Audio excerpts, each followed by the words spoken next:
পাতিক flip কেনার ইচ্ছা ছিল, আমি আগেও মনে বলেছিলাম, বাট পাতিক ফ্লিপের স্টার্টিং প্রাইসই 1 crore বিডি কারেন্সি। আমার রোলেক্স আছে, কার্টিয়ার আছে, গেজ আছে, গুচি আছে। শুটিং এত দামি ওয়াচ বা দামি কিছু পরলে তো ঝামেলা। শুটিংয়ে আংটি পরেছিলাম, অনেক টাকা দিয়ে কেনা, ডায়মন্ডের ছিল, ওটা পরে চুরি হয়ে গেছিল। এই জন্য শুটিংয়ে আসলে এত এক্সপেন্সিভ জিনিস পরা যায় না।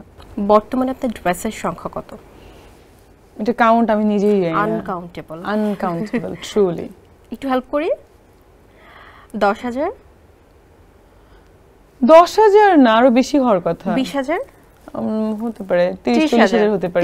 আচ্ছা 50,000। কারণ টপস তো অনেক ছোট ছোট থাকে, কিনে কিনে রেখে দেওয়া হয়। আমার ম্যানেজার আমাকে মাঝখানে বলতেছে যে ম্যাডাম এই ড্রেসগুলো তো না পড়তে পড়তে শহীদ হয়ে যাচ্ছে, এগুলো কি আসলে আর জীবিত হবে? আমি বলছি কি বললা তুমি এটা? ঠিক আছে, আমরা ধরেছি মিষ্টি জান্নাতের ওয়ার্ড্রোবে 50,000 প্লাস ড্রেস রয়েছে। হ্যাঁ, এটা তো হবেই। আমার অনেক ড্রেস, শুধু আমার না, আমার আম্মুরও অনেক ড্রেস।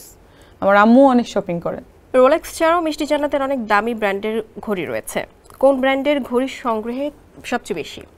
আমার রোলেক্স আছে, কার্টিয়ার আছে, লাইক এমকে আছে, তো ওগুলো তো সেটা নর্মাল। গেজ আছে, গুচি আছে, তো এই তো। বাট ম্যাক্সিমাম ওগুলো শুটিংয়ে পরা হয় বেশি, কারণ শুটিংয়ে এত দামি ওয়াচ বা দামি কিছু পরলে তো ঝামেলা। মানে মাঝখানে আমি একটা শুটিংয়ে আংটি পরেছিলাম, অনেক টাকা দিয়ে কেনা, ওইটা আবার ডায়মন্ডের ছিল, ওইটা পরে চুরি হয়ে গেছিলো। এই জন্য শুটিংয়ে আসলে এত এক্সপেন্সিভ জিনিস পরা যায় না।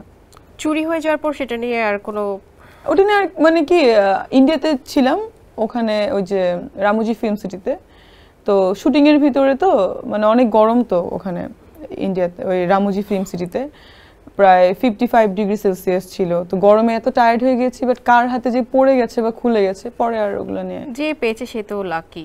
সে তো জানে এটা হচ্ছে ডায়মন্ডের, মানে ওটাতে একটা শুটিংয়ে ছিল যে হাতে পড়াচ্ছে, লাইক এঙ্গেজমেন্টের একটা সিন ছিল, তো ওইটা হারাই গেল।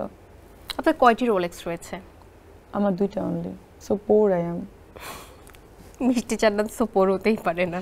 অফকোর্স আমার একটা পাতিক ফ্লিপ কেনার ইচ্ছা ছিল, আমি আগেও মনে বলেছিলাম, বাট পাতিক ফ্লিপের স্টার্টিং প্রাইসই 1 crore বিডি কারেন্সি, সো ওই জন্য কেনা হয়নি।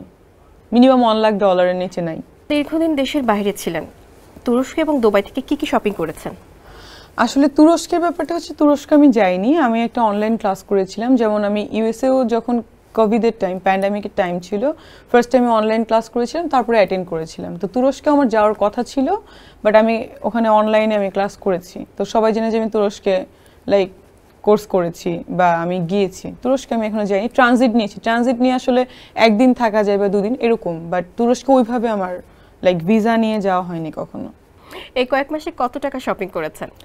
আচ্ছা, আপনি যেহেতু কোটিতে যাচ্ছেন, আমি কোটি টাকা শপিং করি নাই এই কয়েক মাসে, যা ভালো লাগে তাই করেছি। আসলে যখন শপিং করা হয় ওইভাবে আমি ভেবে দেখি না যে কত টাকার করেছি, কত টাকার করি নাই, যাই না, মানে ওইভাবে মনে নাই কত টাকার করা হয়েছে। 1 কোটি? না না না, কি বলে, নো, এখন এত টাকার করা হয়নি। সবচেয়ে বেশি দামে কেনা জিনিস কোনটি এবং দাম কত? সবচেয়ে বেশি দামের কেনা ওয়াচই সবচেয়ে বেশি দামের। কোন ব্র্যান্ডের? ওটা রোলেক্সেরই। কত নিয়েছিল? ওটা বলেছিলাম 36 lakh. 36 lakh. Sensation, classic strawberry or coffee variant.